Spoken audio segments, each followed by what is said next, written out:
ഉണ്ടാകട്ടെ. ഇന്ന് രാത്രിയിൽ ഇവിടെ നടക്കുന്ന കൺവെൻഷനിൽ എൻ്റെ സാക്ഷ്യം പറയുവാൻ അവസരം ലഭിച്ചതിനായിട്ട് ഞാൻ ദൈവത്തെ സ്തുതിക്കുന്നു. തൃശ്ശൂരിൽ കന്തായ സുറിയാനി സഭാവിഭാഗത്തിൽ ജനിച്ച് വളർത്തപ്പെട്ടു ക്രിസ്തീയ മാതാപിതാക്കളാണ്. പിതാവ് ഒരു ബിസിനസ്സുകാരനായിരുന്നു, എൻ്റെ മാതാവ് ഒരു ടീച്ചർ. ഞങ്ങൾ 8 മക്കളാണ്, 5 ആണും 3 പെണ്ണും.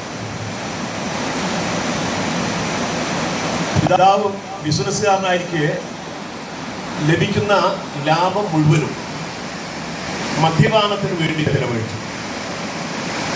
മാതാവ് ജോലി ചെയ്ത് മാസം തോറും ശമ്പളം വാങ്ങി വീട്ടിലെത്തുമ്പോൾ എത്തിയ ഉടനെ ആ പൈസയും പിതാവ് കയ്യിൽ വാങ്ങി, എന്നിട്ട് അതിനും കൊണ്ടുപോയി കുടിക്കും. അങ്ങനെ വളരെ ദുശീലത്തിൽ കുടുംബം മുന്നോട്ട് പോയിക്കൊണ്ടിരിക്കുന്നു.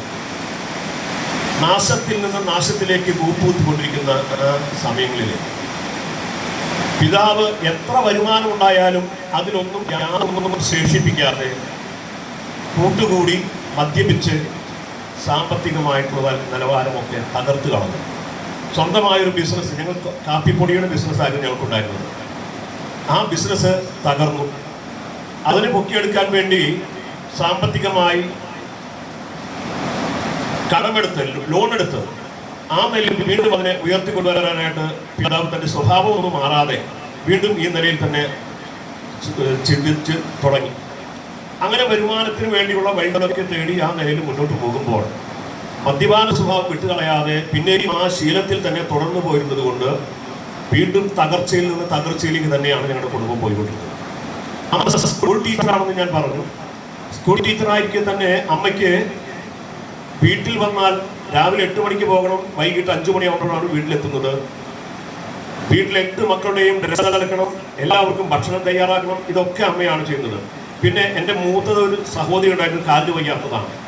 അവർക്ക് എല്ലാ കാര്യങ്ങളും നോക്കാനായിട്ട് സാധിക്കില്ല. അങ്ങനെ എല്ലാ നിലയിലും സ്കൂളിൽ പോയിട്ടുള്ള ആ ബുദ്ധിമുട്ടുകളും വീട്ടിൽ വരുമ്പോഴായിരിക്കുന്ന ഈ പ്രയാസങ്ങളും ഒക്കെ അനുഭവിച്ച് മാതാവ് നോക്കുമ്പോൾ അതിൻ്റെ പിന്നാലെ അടുത്തൊരു ഘട്ടം വരികയാണ്. കടബാധ്യതയാൽ ഭാരപ്പെട്ട് കടം ഞങ്ങൾ ആരിൽ നിന്ന് വാങ്ങിച്ചിരിക്കുന്നവർക്ക് പ്രോനോട്ട് എഴുതി കൊടുത്തിട്ടുണ്ട്. അതുകൊണ്ട് അതിന് വീട്ടിൽ വന്ന് ചീത്ത വിളിക്കുക, അതും വല്ലാത്ത നിലയിലുള്ള ചീത്തകൾ പറയുമ്പോൾ അത് കേട്ട് കേട്ട് വല്ലാത്ത പ്രയാസത്തിലായി തീർന്നു അമ്മ. ആൾ വരുന്നത് കാണുമ്പോൾ ഞങ്ങളൊപ്പം ഓടിപ്പോകും. അത്രയ്ക്ക് ഭീകരമായ നിലയിൽ ഡിക്ഷണറി ഇല്ലാത്ത വാക്കുകളൊക്കെ അവർ പറയും. എൻ്റെ പിതാവ് ആ സമയത്ത് വീട്ടിലുണ്ടായി രാവിലെ ഒരു ചാരുകസേരയുണ്ട്. ആ ചാരുകസേരയിൽ മലർന്ന് കിടന്ന് കണ്ണടച്ച് കിടക്കും, കണ്ണ് തുറന്നു നോക്കില്ല. അയാൾ ഒന്ന് കുറേ ചീത്തയൊക്കെ പറഞ്ഞ് അയാൾ അങ്ങ് ഇറങ്ങിപ്പോകും. അങ്ങനെ വല്ലാത്തൊരു നിലയിൽ അങ്ങനെ കാര്യങ്ങൾ മുന്നോട്ട് പോയിക്കൊണ്ടിരിക്കുമ്പോൾ അമ്മ ഇനിയും ഈ നിലയിൽ മുന്നോട്ട് പോകാനായിട്ട് സാധിക്കില്ല. 8 മക്കളെയും കൊല്ലുക, ഞാനും ആത്മഹത്യ ചെയ്യുക എന്നുള്ള നിലയിലേക്ക് അമ്മ ചിന്തിച്ചു. ആത്മഹത്യയെക്കുറിച്ച് ചിന്തിച്ചുകൊണ്ടിരിക്കുന്ന ആ സമയങ്ങളിൽ മനസ്സിലെ ഈ ഭാരപ്പെടുത്തുന്ന ചിന്തകളൊക്കെ അലട്ടിക്കൊണ്ടിരിക്കുകയാണ്. ആത്മഹത്യ എന്ന് പറയുന്ന വിഷയത്തിൽ നിന്ന് പുറകോട്ട് ചിന്തിച്ച് പോകുവാനായിട്ട് യാതൊരു സാധ്യതയും ഇല്ലാത്ത മേഖല. ആരുടെയും അടുക്കൽ സഹായിക്കാനായിട്ട് പോകാനായിട്ടില്ല. ആരോടെങ്കിലും ചോദിച്ചാൽ അവരൊക്കെ ഒഴിഞ്ഞു മാറും. അമ്മ ആയിരുന്ന തറവാട്ടിൽ നിന്ന് പലരും പള്ളികളിലെ അച്ഛന്മാരായിട്ടുണ്ട്. അവരൊക്കെ ഒന്ന് എൻ്റെ പിതാവിനെ ഉപദേശിക്കും, ഒരു പ്രയോജനവും ഉണ്ടായിട്ടില്ല. അതുപോലെ ഞങ്ങളായിരുന്ന കന്തായ സുറിയാനി സഭയിൽ നിന്നുള്ള പുരോഹിതന്മാർ വന്ന് ഉപദേശിക്കും, ഒരു പ്രയോജനവും ഉണ്ടായില്ല. അങ്ങനെ വല്ലാത്ത അവസ്ഥയിൽ എത്തിയിരിക്കുമ്പോഴാണ് ആത്മഹത്യക്ക് വേണ്ടി അമ്മ ചിന്തിച്ച് ഇരിക്കുന്നത്. അങ്ങനെ ആത്മഹത്യക്ക് വേണ്ടി ചിന്തിച്ചിരിക്കുമ്പോൾ എൻ്റെ പിതാവിൻ്റെ ഒരു സഹോദരി, അവർ ക്രിസ്തീയ വിശ്വാസ ജീവിതത്തിലാണ്. അത് പറയുമ്പോൾ ഒരു കാര്യം കൂടെ ഞാൻ പറയണം. എൻ്റെ പിതാവിൻ്റെ ജ്യേഷ്ഠൻ 1917 മുതൽ 1950 വരെയാണ് അദ്ദേഹം ജീവിച്ചത്. കുന്നംകുളം ഭാഗത്തുള്ള ഒരു താരപ്പൻ ഉപദേശിയുടെ വചനം കേട്ട് അദ്ദേഹം യേശുവിനെ രക്ഷിതാവായി സ്വീകരിച്ചു. അദ്ദേഹത്തിന് രോഗമുണ്ടായിരുന്നു, ക്ഷയരോഗമാണ്, ചുമച്ച് ചോര തുപ്പും. അങ്ങനെ വല്ലാത്ത അവസ്ഥയിലൂടെ അദ്ദേഹം പോയിക്കൊണ്ടിരിക്കുമ്പോഴും വിശ്വാസത്തിലേക്ക് വന്നിട്ട് വിശ്വാസത്തിലൂടെ തീഷ്ണതയോടെ നിന്നു. ഒരു പക്ഷേ നിങ്ങളൊക്കെ അദ്ദേഹം എഴുതിയൊരു പാട്ട് നമ്മുടെ വല്ലാത്ത പ്രയാസഘട്ടങ്ങളിൽ പാടുന്നുണ്ടായിരിക്കും. അതിങ്ങനെയാണ്: എൻ്റെ യേശുവല്ലാതില്ല ഒരാശ്രയം ഭൂമിൽ തന്മാർവിലല്ലാതില്ലെനിക്കു വിശ്രാമം വേറെ ഈ പാരിലും പരത്തിലും നിസ്തുല്യന പ്രിയൻ. ഈ പാട്ട് അദ്ദേഹം എഴുതിയതാ. എൻ്റെ വൻ ഭാരങ്ങളിലും പ്രയാസങ്ങളിലും നീ മാത്രമാണ് എനിക്ക് ആശ്രയം. എൻ്റെ രോഗത്തിലെ എനിക്ക് വൈദ്യൻ അങ്ങാണ് എന്ന് പറയുന്ന ആ വരികളൊക്കെ അദ്ദേഹം എഴുതി. തൃശ്ശൂരിൽ 5 വട്ടം എന്ന് പറയുന്ന സ്ഥലത്ത് സുവിശേഷ പ്രസംഗത്തിന് വേണ്ടി ചെല്ലും. അവിടെ നിന്ന് പ്രസംഗിച്ചുകൊണ്ടിരിക്കുമ്പോൾ പെട്ടെന്ന് ചുമ വരും. അദ്ദേഹം പോയി ചോര തുപ്പും, കട്ട ചോര തുപ്പും. അത് തുപ്പി കഴിയുമ്പോൾ ഇനി പ്രസംഗിക്കില്ല എന്ന് വിചാരിക്കും. പക്ഷെ അദ്ദേഹം അവിടെ നിന്ന് വന്ന് വീണ്ടും പ്രസംഗിക്കാനൊക്കെ നിൽക്കും. അങ്ങനെ എഴുതി വന്നിരുന്ന അദ്ദേഹത്തിൻ്റെ അനുജനാണ് എൻ്റെ പിതാവ്. അങ്ങനെ പാടി വന്നിരുന്ന, അങ്ങനെ വചന ശുശ്രൂഷിച്ചിരുന്ന. പക്ഷെ പിതാവിന് ആ ഒരു നിലയിലേക്ക് നിൽക്കാനായിട്ട് സാധിച്ചില്ല. ആരംഭത്തിലൊക്കെ വിശ്വാസ ജീവിതം ഉണ്ടായിരുന്നു, അതൊക്കെ വിട്ടുപോയി. അതിൻ്റെ കാരണം ഞാൻ പിന്നാലെ പറയാം. ഞാൻ ഊഹിക്കുന്നതാണ്. ഈ അവൻ്റെ ജ്യേഷ്ഠൻ മറ്റൊരു പാട്ട് എഴുതി, ഹായന്താനന്ദം എൻ ഭാഗ്യം ഓർത്തിടുമ്പോൾ സന്തോഷിച്ചു പാടും തുള്ളിച്ചാടും ഞാൻ. ഈ പാട്ടിൻ്റെ വരികൾ രോഗക്കിടക്കയിൽ ചുമച്ച് ചോര തുപ്പി കിടക്കുമ്പോൾ പാട്ടിൻ്റെ വരികൾ പറഞ്ഞു കൊടുക്കുക. എൻ്റെ അപ്പച്ചൻ്റെ ഈ പെങ്ങൾ ആ പാട്ടിൻ്റെ വരികളൊന്ന് എഴുതിയെടുക്കുമ്പോൾ അദ്ദേഹം പറയുന്ന വാക്കുകൾ വളരെ ശ്രദ്ധിച്ച് കേട്ട് അതങ്ങ് എഴുതിയെടുക്കുമ്പോൾ ഒരു പ്രത്യേക വരി അദ്ദേഹം ഇങ്ങനെ പറഞ്ഞു, എൻ്റെ പേരെഴുതി ജീവപുസ്തകത്തിൽ സന്തോഷിച്ചു പാടും തുള്ളിച്ചാടും ഞാൻ, സന്തോഷിച്ചു പാടും തുള്ളിച്ചാടും ഞാൻ. ചോര തുപ്പി എഴുന്നേൽക്കാൻ കഴിയാതെ ആ നിലയിൽ കിടക്കുന്ന സമയത്ത് അദ്ദേഹം പാടുന്നതാണ്, എഴുതുന്നതാണ്. എൻ്റെ പേരെഴുതി ജീവപുസ്തകത്തിൽ. ജീവപുസ്തകത്തിൽ പേരെഴുതപ്പെട്ടാൽ അത് വലിയ സന്തോഷം നൽകുന്ന ഒന്നാണ്. ആ കാര്യം അദ്ദേഹം ഓർത്ത് ഈ പാട്ടിൻ്റെ വരികൾ പറയുമ്പോൾ എൻ്റെ അപ്പച്ചൻ്റെ പെങ്ങള് ഇദ്ദേഹത്തിൻ്റെ മുഖത്തോട്ട് നോക്കി. മുഖം വളരെ പ്രകാശപൂരിതമായിരിക്കും. ആ അമ്മായി അപ്പോൾ തന്നെ തീരുമാനിച്ചു, ഇങ്ങനെ മുഖത്തെ പ്രകാശിപ്പിക്കുന്ന ഒരു കർത്താവ് ഉണ്ടെങ്കിൽ ഈ കർത്താവ് ഞാനും സ്വീകരിക്കുന്നു. അങ്ങനെ ആ അമ്മായി ആ കർത്താവിനെ സ്വീകരിച്ചു. പിന്നീട് രക്ഷിക്കപ്പെട്ട് സ്നാനപ്പെട്ട് കർത്താവിൻ്റെ ദാസിയായി തീർന്നു. അവർ വിവാഹം കഴിച്ചിരുന്നില്ല. അങ്ങനെ എൻ്റെ അമ്മ ആത്മഹത്യ ചെയ്യാനായിട്ട് തീരുമാനിച്ചിരിക്കുന്ന സമയത്ത് അവർക്കറിയില്ല. ആ സമയത്ത് ആ അമ്മായി ഞങ്ങളുടെ വീട്ടിലേക്ക് വന്നു. എന്നിട്ട് എൻ്റെ അമ്മയോട് പറഞ്ഞു, എൻ്റെ അമ്മയും പെങ്ങളും കാലിന് വയ്യാത്തതാണ്. ആ അമ്മയും പെങ്ങളും ഉള്ള സമയത്ത് അവരോട് പറഞ്ഞു, നിങ്ങൾ പല വഴികൾ നോക്കി, ഒരു മാറ്റവും തിമോത്തിക്ക് ഉണ്ടായില്ല. എന്നാൽ ഇപ്പോൾ ഞാൻ പറയുന്നു, നമുക്കൊരു 3 ദിവസം ഉപവസിച്ച് പ്രാർത്ഥിക്കാം. പ്രാർത്ഥനയ്ക്ക് ഒരു ദൈവമുണ്ട്. പ്രാർത്ഥനയ്ക്ക് മറുപടി നൽകി തരുന്ന ഒരു ദൈവമുണ്ട്. അവൻ ജീവിക്കുന്ന ദൈവമാണ്. അത് ഏക സത്യദൈവമായിരിക്കുന്ന ദൈവമാണ്. ആ ദൈവം പ്രാർത്ഥന കേൾക്കും. ദൈവിക മറുപടി നമുക്ക് കാണാം. അങ്ങനെ പറഞ്ഞവർ പ്രാർത്ഥിക്കാൻ തുടങ്ങി. ആ പ്രാർത്ഥന നടന്നുകൊണ്ടിരിക്കുമ്പോൾ ഞാൻ നേരത്തെ പറഞ്ഞ എൻ്റെ അപ്പച്ചൻ്റെ ജ്യേഷ്ഠൻ 5 വിളക്ക് എന്ന് പറയുന്ന സ്ഥലത്ത് പ്രസംഗിക്കുമ്പോൾ ചോര തുപ്പി ആ വീണ്ടും അവിടെ പ്രസംഗിച്ചിരുന്ന അതേ സ്ഥലത്ത് അന്നത്തെ സഹോദരന്മാർ വീണ്ടും വചനം ആ ഭാഗത്ത് പ്രഘോഷിക്കപ്പെടുമ്പോൾ എൻ്റെ പിതാവ് എന്തോ ആ വഴിയിലൂടെ നടന്നു പോകാൻ മറ്റിച്ചിട്ടുണ്ട്. കടന്നു പോകുമ്പോൾ ഇവരെ കണ്ടിട്ട് എന്തോ അദ്ദേഹത്തിൻ്റെ മനസ്സിൽ ഇവരെ വീട്ടിലേക്ക് ക്ഷണിക്കാനായിട്ട് തോന്നി. അങ്ങനെ അവർ വീട്ടിലേക്ക് ക്ഷണിച്ചു. അവർ വീട്ടിൽ വന്നു. പക്ഷെ വന്നപ്പോൾ പിതാവ് മദ്യപിച്ച ആ നിലയിലാണായിരുന്നത്. അതുകൊണ്ട് വേണ്ടതുപോലെ സംസാരിക്കാനൊന്നും അവർക്ക് സാധിക്കില്ല. എങ്കിലും അവർ കഴിയാവുന്ന നിലയിലൊക്കെ സംസാരിക്കുക. അടുത്ത ദിവസം വരാമെന്ന് പറഞ്ഞു പോയി. വീണ്ടും അവർ വന്നു. അങ്ങനെ അവർ വന്ന് ദൈവത്തിൻ്റെ വചനം പങ്കുവെച്ചു. അദ്ദേഹം ഈ യേശുവിന് വേണ്ടി തൻ്റെ ജീവിതത്തെ പുനഃപ്രതിഷ്ഠിച്ചു. അങ്ങനെ പ്രതിഷ്ഠിക്കപ്പെട്ട് കഴിഞ്ഞപ്പോൾ ഞങ്ങളുടെ ജീവിതത്തിൽ വലിയൊരു സന്തോഷത്തിൻ്റെ അനുഭവം ഉണ്ടായി. അതുവരെയും ഞങ്ങളുടെ ഭവനത്തിൽ ഓരോ ദിവസവും ഞങ്ങളെ 8 മക്കളെയും അതുപോലെ തന്നെ അപ്പച്ചനെയും കുറിച്ച് ഞങ്ങളുടെ അയൽവാസികൾ പറയും, അപ്പനെയും മക്കളെയും ചവിട്ടുഞ്ഞ എന്ന് പറയുന്ന ചില വ്യക്തികൾ അവിടെ ഉണ്ടായിരുന്നു. കാരണം ഏത് പെരുന്നാളായാലും ഏത് ഉത്സവമായാലും ഏത് ഹിന്ദുക്കളുടായാലും മുസ്ലിമിൻ്റെയായാലും ക്രിസ്ത്യാനികളായാലും എന്ത് പരിപാടിയായാലും ആ ദിവസം ഞങ്ങളുടെ വീട്ടിൽ പടങ്ങുമ്പോൾ ഇതെല്ലാവർക്കും ശല്യമായിരുന്നു. അങ്ങനെ അത്രത്തോളം ശല്യമായിരുന്ന സമയത്ത് ആ ആളുകൾ ഇങ്ങനെ പറയുമ്പോൾ ഇതൊക്കെ വളരെ ഭാരപ്പെടുന്ന ഒരു അനുഭവത്തിലായിരുന്നു ഞങ്ങൾക്കുണ്ടായിരുന്നു. എന്നാൽ അപ്പച്ചൻ ഈ യേശുവിനെ രക്ഷിതാവായി സ്വീകരിച്ചപ്പോൾ പടക്കം പൊട്ടിട്ട് നിർത്തി. സ്വസ്ഥതയുണ്ടായി. വീട്ടിനകത്ത് പാട്ടുകൾ പാടി ദൈവത്തെ സ്തുതിക്കുന്ന അനുഭവം ഉണ്ടായി. അങ്ങനെ ഉണ്ടായപ്പോൾ ഞാൻ നേരത്തെ പറഞ്ഞ ഞങ്ങൾ ആർക്കാണോ പ്രോനോട്ട് എഴുതി കൊടുത്ത് കടം വാങ്ങിച്ചിട്ടുള്ളത് അവർ വീണ്ടും വന്ന് ശല്യപ്പെടുന്ന അനുഭവം ഉണ്ട്. അത് നിർത്തിയിട്ടില്ല. അങ്ങനെ ഇരിക്കുമ്പോൾ ഒരു ദിവസം രാവിലെ ഇദ്ദേഹം കടന്നു വരുന്ന കാഴ്ച ഞങ്ങൾക്ക് കാണാം. അദ്ദേഹം കടന്നു വരുമെന്ന് പറഞ്ഞപ്പോൾ അപ്പച്ചൻ ആ ചാരുകസേലയിരുന്നു. കണ്ണടച്ചിരുന്നു. അമ്മയൊക്കെ അങ്ങ് അകത്തോട്ട് പോയി, ഞങ്ങളൊക്കെ അങ്ങോട്ട് അകത്തോട്ട് പോയി. ഈ സമയത്ത് ആ മനുഷ്യൻ കയറി വന്ന് എൻ്റെ പിതാവിൻ്റെ അടുക്കൽ വന്ന് ഒരു കവർ നീട്ടി. അത് അപ്പച്ചൻ നോക്കുന്നില്ല. ആ കവർ നീട്ടിയിട്ട്, തിമത്തി കണ്ണ് തുറക്ക്, ഇത് വാങ്ങി. അപ്പൊ ഇങ്ങനൊരു വർത്തമാനം ആൾ ഇന്ന് കേട്ടിട്ടില്ല. എപ്പോഴും പറയുന്ന ഒരു പരിപാടിയാണ് അദ്ദേഹത്തിനുള്ളത്. ഇന്ന് വ്യത്യസ്തമായിരിക്കുന്ന ഒരു നിലയിൽ അങ്ങനെ അപ്പച്ചൻ്റെ അടുത്ത് ഒരു കവർ നീട്ടിക്കൊണ്ട് പറയുകയാണ്, കണ്ണ് തുറക്ക് എന്ന് പറഞ്ഞ് ഇത് വാങ്ങിക്കാൻ പറഞ്ഞു. അപ്പൊ എന്താണെന്ന് ചോദിച്ചപ്പോൾ അദ്ദേഹം പറഞ്ഞു, നീ വാങ്ങി നോക്ക് എന്ന് പറഞ്ഞു. അങ്ങനെ അത് വാങ്ങി നോക്കി കഴിഞ്ഞപ്പോൾ അദ്ദേഹത്തിന് അതിൽ കാണാൻ സാധിച്ചതായിരിക്കുന്ന കാര്യം ഇങ്ങനെയാണ്. പ്രോണോട്ട് എഴുതി കൊടുത്തതൊക്കെ കീറി കഷ്ണമാക്കി ഒരു കവറിനകത്ത് ഇട്ട് കൊടുത്തിരിക്കുക. അപ്പൊ ചോദിച്ചു, എന്താണ് ഇനി നീ എനിക്ക് പലിശയും തരണ്ട, മുതലും തരണ്ട. മുതലിനേക്കാൾ അധികം തന്നെ ഞാൻ പലിശ വാങ്ങിച്ചിട്ടുണ്ട്. അവിടെ നീ എനിക്ക് ഒന്നും തരണ്ട. നീ കുടിച്ചു കളയുന്നില്ലല്ലോ, അതുകൊണ്ട് എനിക്ക് നിന്നോട് സന്തോഷമായി. അവിടെ ഇനി എനിക്ക് വേണം. ഇത് പറഞ്ഞപ്പോൾ അപ്പച്ചൻ ഹൃദയത്തിനകത്ത് ഒന്ന് ഓർത്തു.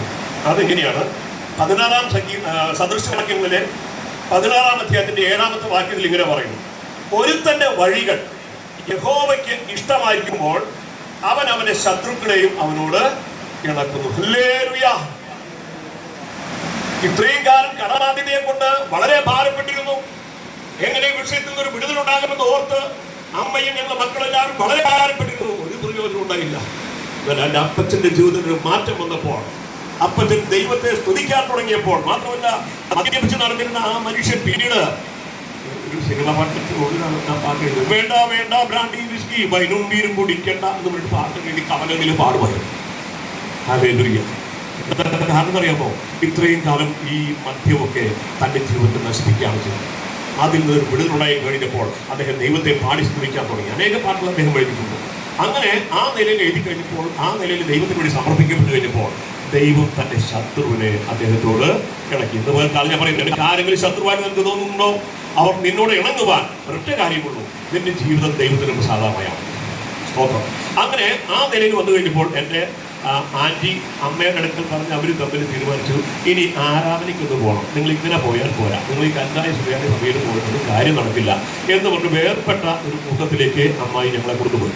അപ്പോൾ ഞാനും എൻ്റെ ജ്യേഷ്ഠനൊന്നും ആ പരിപാടിക്ക് പോകില്ല. കാരണം അത് ഞങ്ങൾക്ക് അത്ര താല്പര്യമില്ല. കാരണം ഞങ്ങൾക്ക് അപ്പച്ചൻ കുടുംബം നടക്കുന്ന സമയത്ത് സാമ്പത്തികമായിട്ട് നല്ല കാര്യമുണ്ട്, അദ്ദേഹം അറിയില്ല ഞങ്ങളെടുത്താൽ.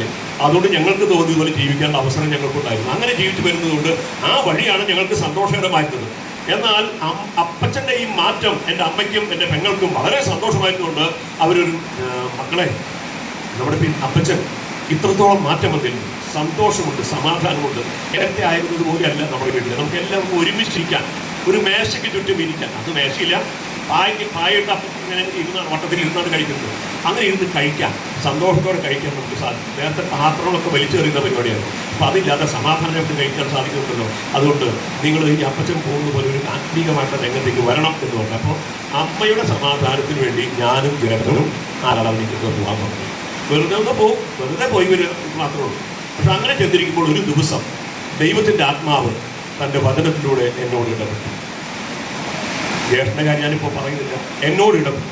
അതിങ്ങനെയാണ്, സഭാപ്രസംഗിയുടെ പുസ്തകത്തിൽ ഇങ്ങനെ പറയുന്നുണ്ട്, 11-ാം അധ്യായം, യൗവനക്കാരാ, നിന്റെ യൗവനകാലത്ത് സന്തോഷിക്കുക, നിനക്ക് ഇഷ്ടമുള്ള വഴികളിലും ബോധിച്ചവണ്ണം നടന്നുകൊള്ളുക, എന്നാൽ ഇവയൊക്കെയും നിമിത്തം നിന്നെ ന്യായവിസ്താരത്തിലേക്ക് വരും എന്നറിയുക.